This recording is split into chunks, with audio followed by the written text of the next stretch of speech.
Salve, salve! Olha, que tal a gente revisar os julgados mais importantes de direito penal de maneira bem objetiva e bem direta? Pois é, eu me chamo Felipe Duque, sou professor aqui no Estratégia Carreira Jurídica e vou te dizer direto ao ponto quais são os principais julgados que vão estar caindo nas provas, que já caíram também, tá? Mas antes eu preciso que você se inscreva aqui no canal, comente, né? Aproveite nossa promoção de início de ano. Espero que você seja nosso aluno, esteja aqui também dentro da plataforma e comente aqui embaixo, porque senão esse projeto ele vai terminar, tá? Olha, talvez o primeiro julgado e mais relevante em direito penal para os concursos seja a edição, né, da súmula vinculante 63, né, que trata sobre tráfico privilegiado, né? Em síntese, ela vai dizer que o tráfico privilegiado, aquele lá previsto no artigo 33, parágrafo 4º da Lei de Drogas, ela não é crime hediondo, tá? Professor, e quais são as consequências práticas disso? A grande consequência prática é você afastar um parâmetro mais rigoroso de progressão de regime. E também isso aqui impacta muito no livramento condicional, ou seja, é um julgado que está bem atrelado também à lei de execução penal e também à dosimetria. Isso aqui é bem relevante, tá? Um julgado do plenário de setembro de 2025 do Supremo. O segundo julgado, mais importante, é sobre a confissão espontânea. Tanto que essa questão dessa confissão, ela teve alteração nas súmulas 545 e 630 do STJ. E nós tivemos duas importantes mudanças sobre a atenuante da confissão. A primeira é que a confissão, ela possibilita a atenuação da pena, mesmo que não tenha sido utilizada na formação do convencimento do julgador. Ou seja, não importa se já havia outras provas suficientes. Se houve, a confissão ela será um atenuante. Segunda alteração. No crime de tráfico, o réu que confessa apenas a droga para consumo próprio, ele tem direito à atenuação, mas em uma proporção inferior à confissão plena. Qual foi a grande fundamentação aqui no STJ, que foi o tema 1194? A atenuante ela é apta a abrandar a pena, independentemente de ter sido utilizada na formação do convencimento, exceto, claro, se houver retratação. Quando o fato confessado ele for tipificado como menor pena, a atenuação, obviamente, também deve ser aplicada, mas numa menor proporção. O terceiro julgado é sobre o roubo em concurso formal que foi numa mesma família. E a tese fixada do STJ, que foi o tema 1192, ele disse que o roubo praticado mediante uma única conduta contra vítimas distintas, ainda que sejam da mesma família, configura concurso formal de crimes. Por exemplo, ladrões, eles invadem uma residência e ameaçam marido e mulher e subtrai, obviamente, os bens de ambos. Ainda que não seja possível identificar qual bem pertence a cada um deles, há um concurso formal de crimes de roubo. Qual foi a fundamentação aqui do STJ, professor?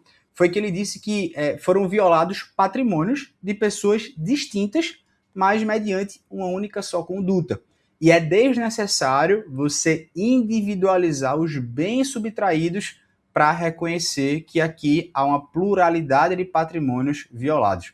Foi o tema 1192 do STJ. Olha, o quarto julgado, bem interessante, que ele até trata ali, né, de certo modo, de crime contra menor, é que o STJ decidiu que o crime do artigo 218-A do Código Penal, ele pode ser por videochamada. Ou seja, o crime de praticar um ato libidinoso na presença de um menor pode ser cometido por videochamada, pelo celular mesmo. Ou seja, não se exige que o agente e a vítima elas estejam no mesmo ambiente físico. E a fundamentação do STJ foi que o termo presenciar significa assistir, ver ou testemunhar. Não há uma exigência de coabitação física entre o agente e a vítima. Ou seja, a comunicação pode ser por vídeo em tempo real. Isso já é um meio idôneo para que o menor ele seja compelido a assistir esse ato libidinoso e, consequentemente, o bem jurídico tutelado é atingido pela visualização do ato, independentemente da distância geográfica. Foi um julgado muito importante do STJ. O quinto julgado relevante é sobre a embriaguez ao volante e a lesão corporal culposa. Ou seja, o STJ decidiu que os crimes de embriaguez ao volante e uma lesão corporal culposa, eles configuram concurso material. Anote isso. Não é concurso formal, tá? Qual foi a fundamentação do STJ? Que eles são delitos autônomos, com momentos consumativos distintos e também ofendendo bens jurídicos diversos. A embriaguez ao volante, ela se consuma quando o agente ele assume a direção do veículo com capacidade psicomotora alterada. Já a lesão corporal culposa, ela se consuma com a efetiva ocorrência de lesão à vítima. Um julgado bem interessante do STJ. O sexto julgado, bem interessante, é sobre drogas, né? Sobre essa expressão trazer consigo, né? O verbo trazer consigo do artigo 33 da Lei de Drogas, ela inclui também a chamada posse imediata da substância, ainda que sem contato físico. Por exemplo, imagina que tem um indivíduo sentado próximo a uma mochila aberta que contém drogas, só que tendo esses entorpecentes, eles estão à imediata disposição desse indivíduo. Então, a ideia da fundamentação do STJ aqui é que o verbo nuclear, ele não se limita à conduta de manter contato direto com a droga junto ao próprio corpo, mas abrange ter esses entorpecentes à imediata disposição, ainda que sem contato corporal imediato. Por isso que ele interpretou o que seria esse trazer consigo. O sétimo julgado do STJ é sobre o ato libidinoso com a pessoa dormindo, né? O STJ decide que a prática de um ato libidinoso com pessoa em estado de sono, ela configura estupro de vulnerável. E não é possível você desclassificar isso para dizer que isso é uma importunação sexual. Esse julgado é bem relevante. E a fundamentação do STJ é que o estado de sono, ele prejudica a capacidade de resistência. Então, o crime de estupro de vulnerável, ele abrange atos libidinosos diversos da conjunção carnal. O oitavo julgado bem relevante é sobre o crime de falsa identidade. O STJ, no tema 1255, ele diz que o crime de falsa identidade é um crime formal, ou seja, ele se consuma com um simples fornecimento de dados inexatos sobre a identidade, independentemente do resultado naturalístico, ou seja, não é necessária a realização de uma perícia técnica.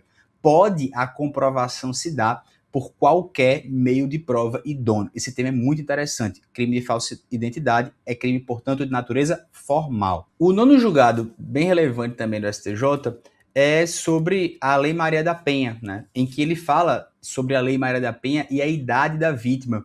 Então, ele diz que a idade da vítima é irrelevante para afastar a competência da vara especializada em violência doméstica e familiar contra a mulher. Então, qual foram as teses do STJ nesse tema 1186? Primeira tese: a condição de gênero feminino é suficiente para atrair a aplicabilidade da Lei Maria da Penha, prevalecendo sobre a questão etária. E a segunda, que a Lei Maria da Penha, ela prevalece quando suas disposições conflitarem com as de estatutos específicos, como o do ECA. Então, olha para a idade da vítima, não olha, prevalece o ECA, a competência, portanto, vai atrair ali a vara de violência doméstica e familiar contra a mulher. Bom, esses foram os julgados de direito penal que eu achei mais relevantes, que vão estar na sua prova, que já caíram já em algumas provas. Eu espero que você tenha gostado. Comente aqui embaixo para saber o que é que você achou. Um grande abraço, fica com Deus e bons estudos.